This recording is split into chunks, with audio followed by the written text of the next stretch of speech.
Hey everybody, it's Brad from Q Branch Woodworks. Today we're going to talk about two different ways to make eccentric or off-center bowls. The bowl on the left is made using a method that I call the two-hole method. The bowl on the right is made using a method called the long tenon method. Let's hop into it. Okay, so the things that you need for the two-hole method are as follows. One, you need a nice flat bowl blank. It doesn't have to be circular, but I purchased this one from turningblanks.net, so this is the one I'm going to use today. You also need a screw chuck. This is the easiest way to do this. This method can be done with a faceplate, but it's a pretty big pain, so I wouldn't recommend it. You also need chucks with two different size jaws. So I'm using Nova chucks with 4-inch and 2-inch jaws. If you have to swap the jaws in between, that's okay for this method, but it's a lot easier if you have two chucks. Some nice to have equipment are calipers that are set to the interior diameter of your smaller jaws and the exterior diameter of your larger jaws, and a parting tool. Using a guide or a compass or whatever you have handy, mark the center of your bowl blank. Drill a hole that will accept your screw chuck.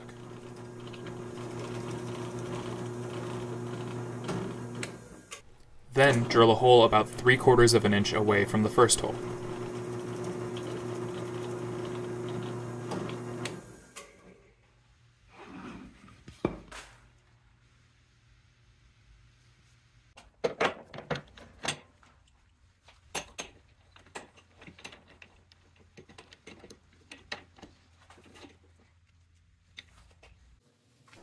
Mount your blank using your screw chuck.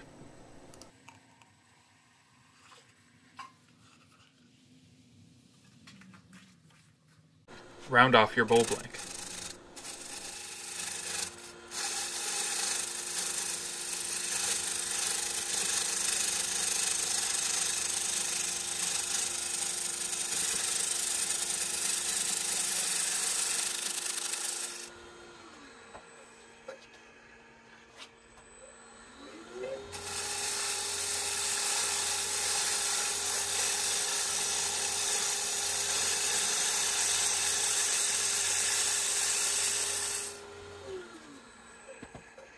Flatten the face of your bowl blank.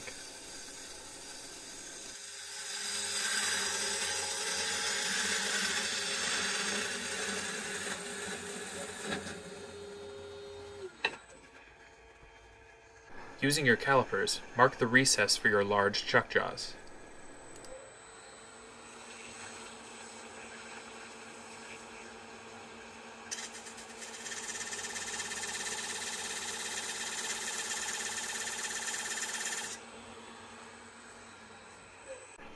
Use the parting tool to create the recess for the chuck jaws. Be sure to leave waste material in the middle because we'll use this to create the tenon later.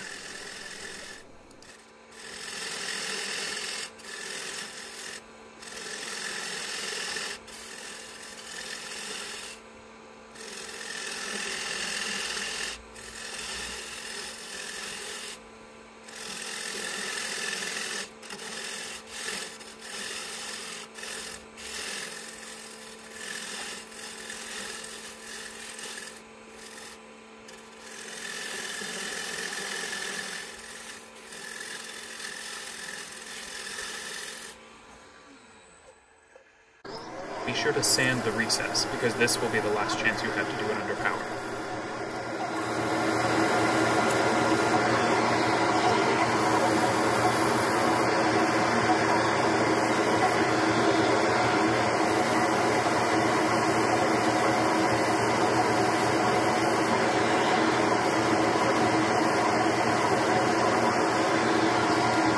Establish the outside of the foot and turn the outside of the bowl as you would normally.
So the next operation is going to be to flip this around. We're going to expand the 4-inch jaws into this recess right here. As you can tell, I've left all of this material in the middle because somewhere in here will be a circle that we will use for the small jaws to clamp onto. Right, we're going to use this for our tenon material, but it's going to be slightly off center. So we're going to flip this around, we're going to face off the opposite side, and I'll show you that operation.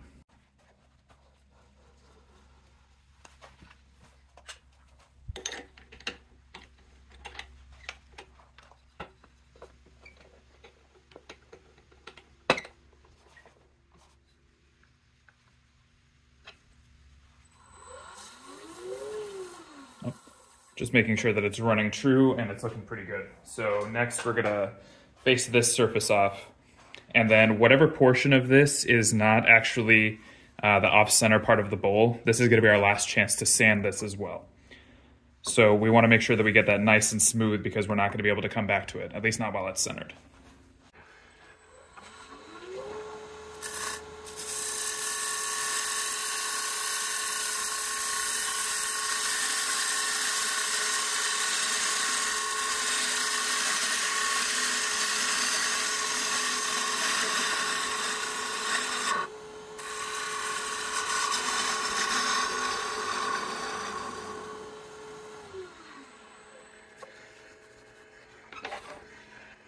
So now that we have this face sanded down pretty nicely, what we're gonna do is we're gonna turn it around again, and we're gonna change the mounting point to this off-center hole right here.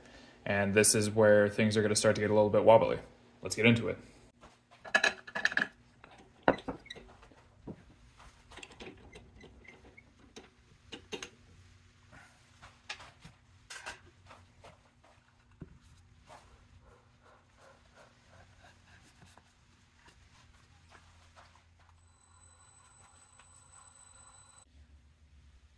Our next step is going to be to use these calipers to figure out where the tenon for our small jaws can go.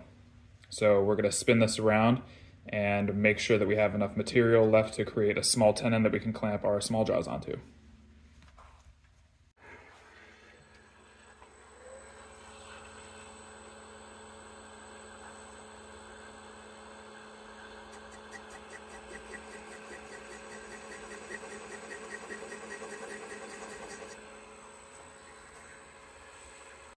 There we are, that's our tenon all marked out. So what I'm gonna start doing with the parting tool is removing material to the outside of this tenon.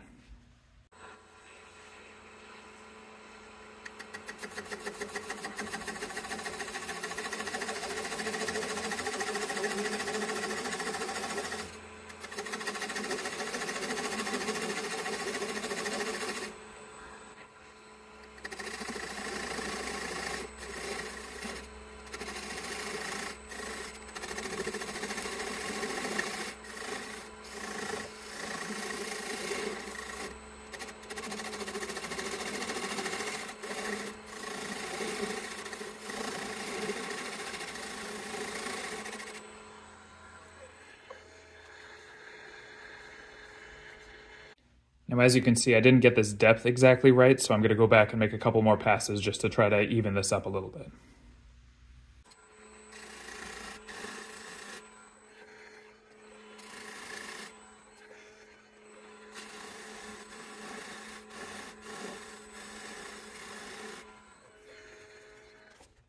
We should be able to clean up this small difference with a little bit of sandpaper. All right, the line's not exactly perfect, but I can clean this up with a little bit of hand sanding later. So the next operation, we're gonna swap our chuck to the one with the smaller jaws, and then we're gonna grip onto this tenon, and that's how we're gonna turn the rest of this bowl.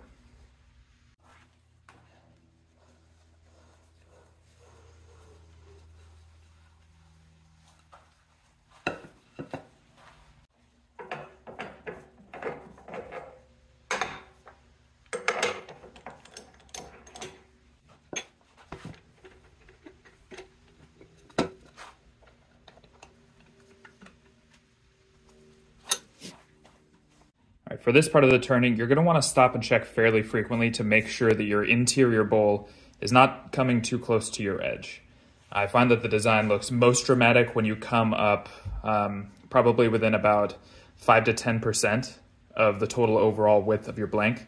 If you just sort of leave it in the center, it's more difficult to tell that it's off center, that it's eccentric at all. So you do want to make sure that you run up close to the edge of your bowl. And one easy way to make sure that you can do that is to simply put a pencil line or a small mark right here on the edge. So if I take this bowl at its most eccentric,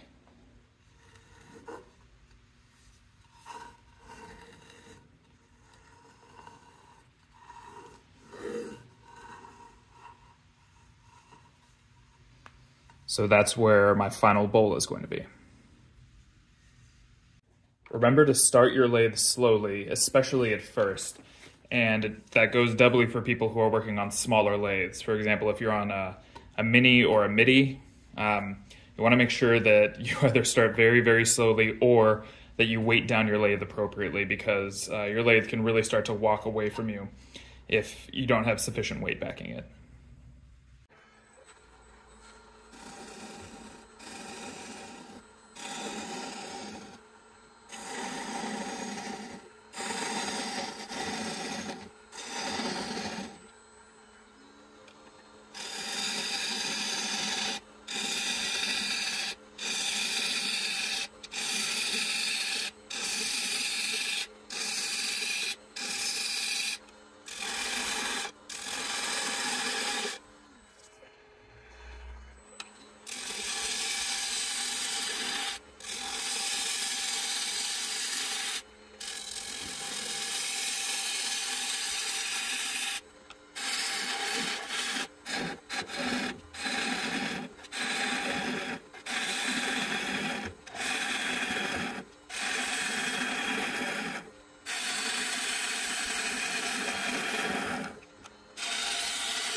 Next up, we're going to sand and finish the interior just like we would any normal bowl. Okay, so this bowl is now technically complete. As you can see, we got fairly close to the edge here, which makes the eccentricity a little bit more dramatic. And one thing that I like about this coplanar bowl is that it leaves a fair amount of room on the edge for you to do some pyrography or maybe a little bit of chip carving or any kind of decoration that you like. It gives you a little bit of a blank canvas here while still retaining the drama, but also the function of a standard bowl. One other thing that you can do to add some additional drama to this bowl is start taking some cuts to the outside from here. So basically leave a small rim right on the edge of this bowl and then cut back to the outside. And what that'll do is it'll add sort of a faceted face here. I do find that it makes the drama of the eccentricity a little bit less intense. It sort of softens that edge, but it does add a really cool three-dimensionality to the piece, so that's an option for you as well.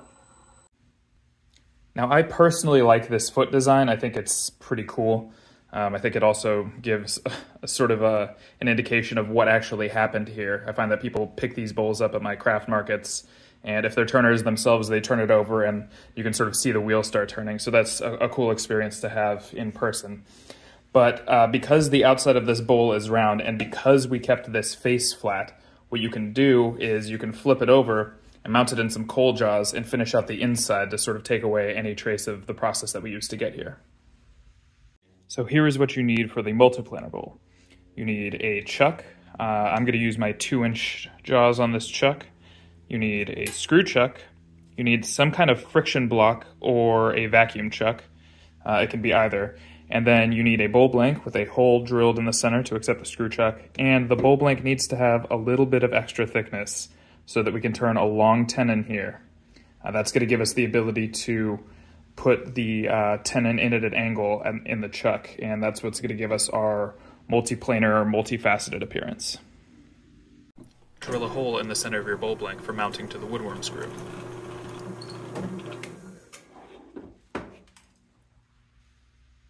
Mount the bowl to your woodworm screw as you would normally.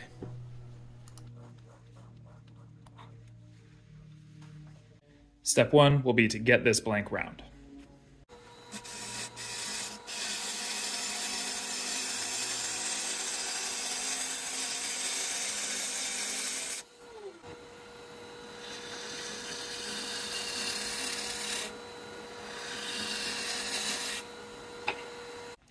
Next, cut the tenon for the interior diameter of your smaller jaws.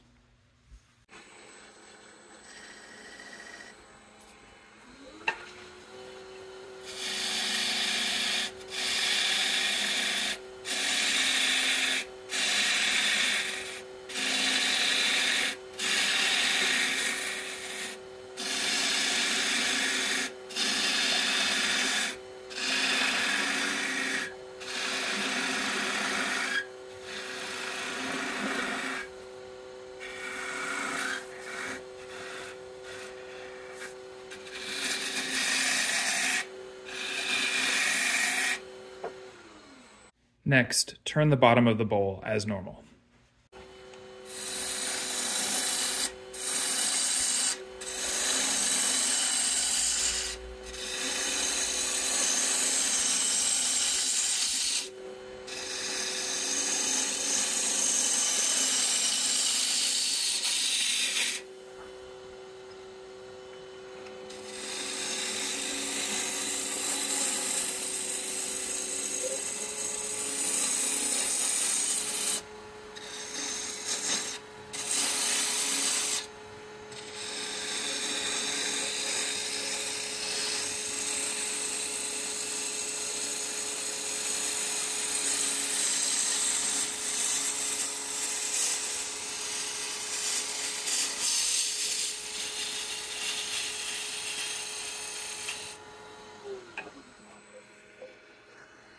Next, sand the outside of the bowl as normal. Once you're done sanding, we're going to pop the bowl off of the screw chuck.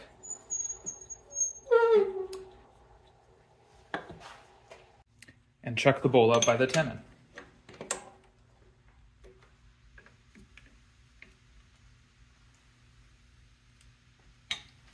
Next, we'll face off the front of the bowl.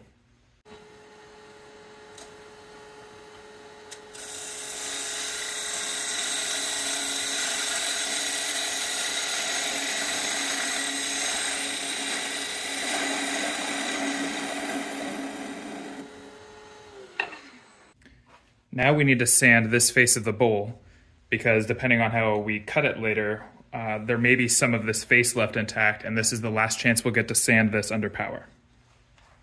Now that we have the face sanded up, the next step is simply to loosen our chuck jaws and reposition the bowl in the jaws at an angle, like so. Then we will retighten the jaws.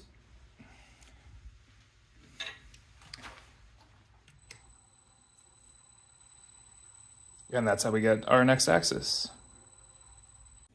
Now I'm going to hollow out the bowl to make sure that I get rid of the hole that I used for my screw chuck.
Now we can sand and finish the inside of this bowl.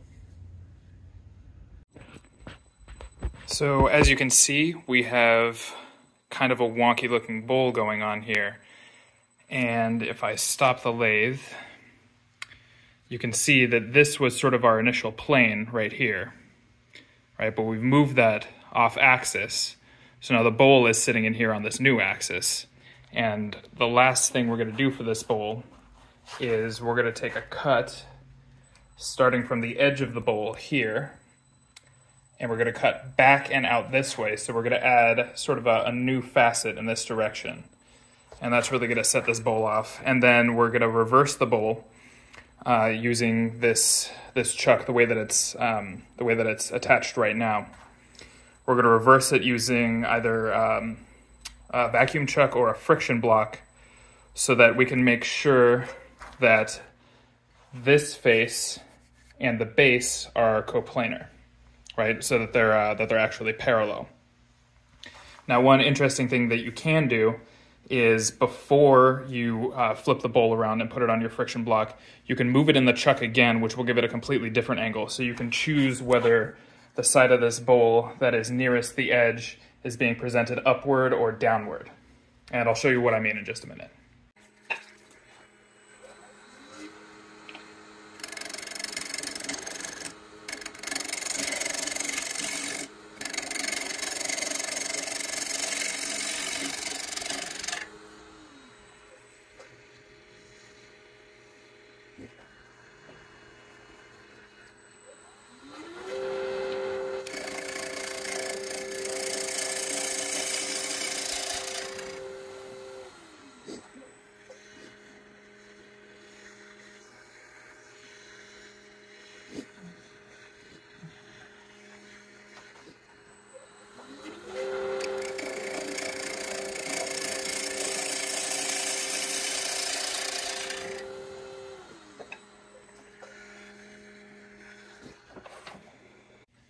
Okay, so if you couldn't understand my babbling earlier, I understand. But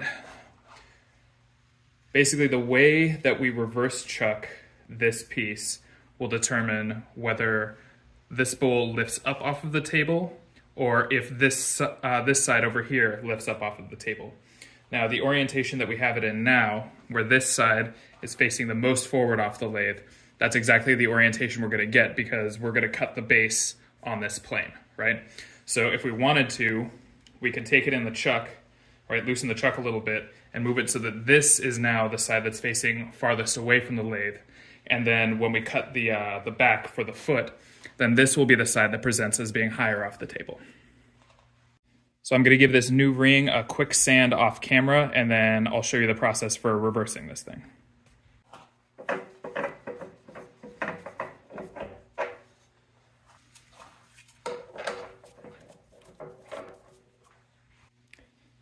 All right, now this part of the process is a little bit janky, but it does work, I promise. So what I'm doing is I'm using the tailstock with the live center to push the chuck up against my vacuum chuck, which I'm using as a friction block. You can use whatever you like there. And then I'm simply gonna hold it against the block. I'm gonna loosen the jaws of the chuck to keep it in this orientation. I'm gonna back the tailstock out. Let go of the chuck. Push the tailstock back in.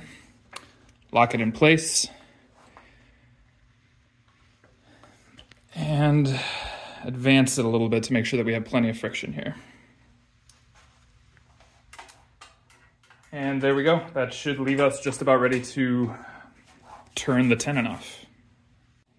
And just as a reminder, after we take the tenon off, we do want to get a little bit of a flat spot because that's going to allow the bowl to sit off center or in a way that's not perpendicular to the way that we originally turned the back of the bowl.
Now we just cut the remainder of the tenon.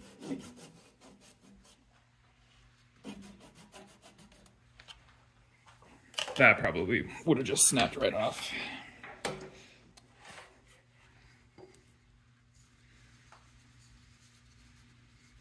And now I'm gonna sand this just a little bit to get it smooth, and then we'll see how it sits on the table.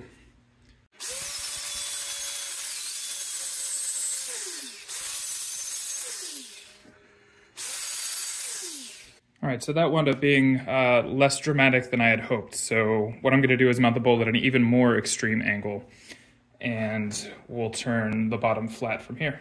Let's give it another go.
All right, I hadn't really planned on doing this, but this turned out to be an unexpectedly nice looking piece of walnut.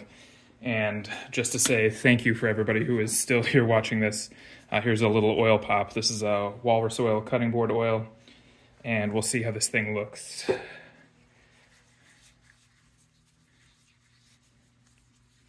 With this stuff, I really just like to flood the surface for the first coat. Oh my.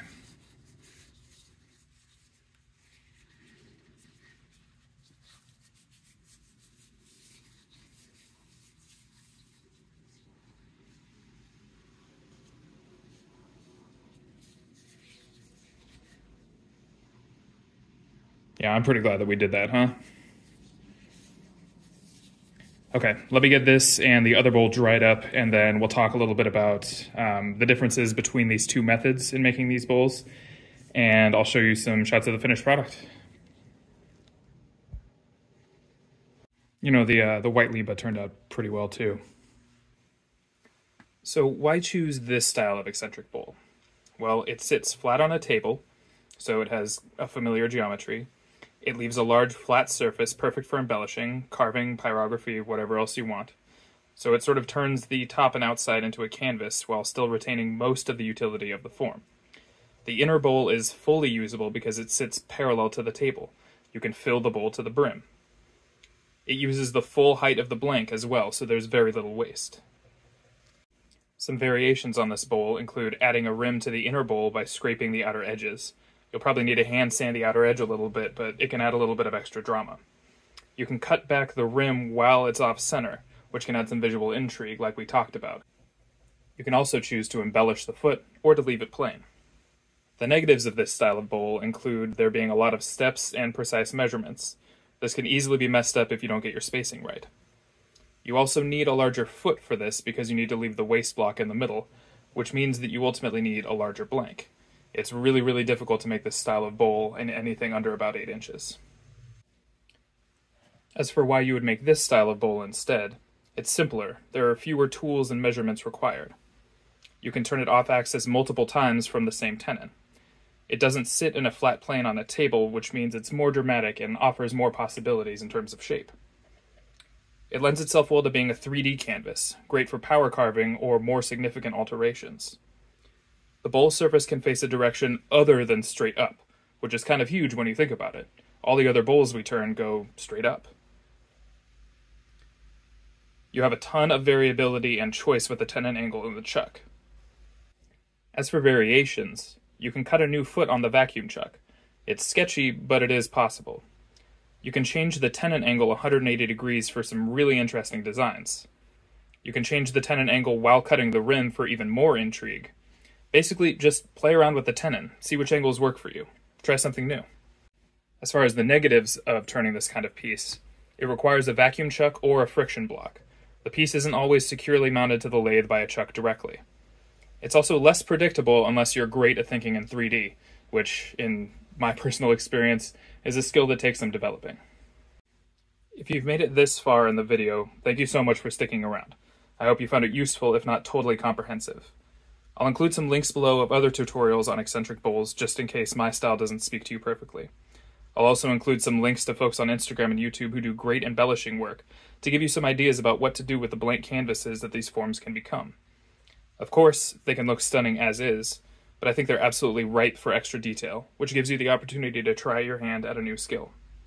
As always, tool safety is your responsibility, and with projects like these, I recommend turning slowly and being extra cautious, especially if you're not used to turning anything that isn't perfectly round. Thanks so much for watching my video. Be sure to like and subscribe.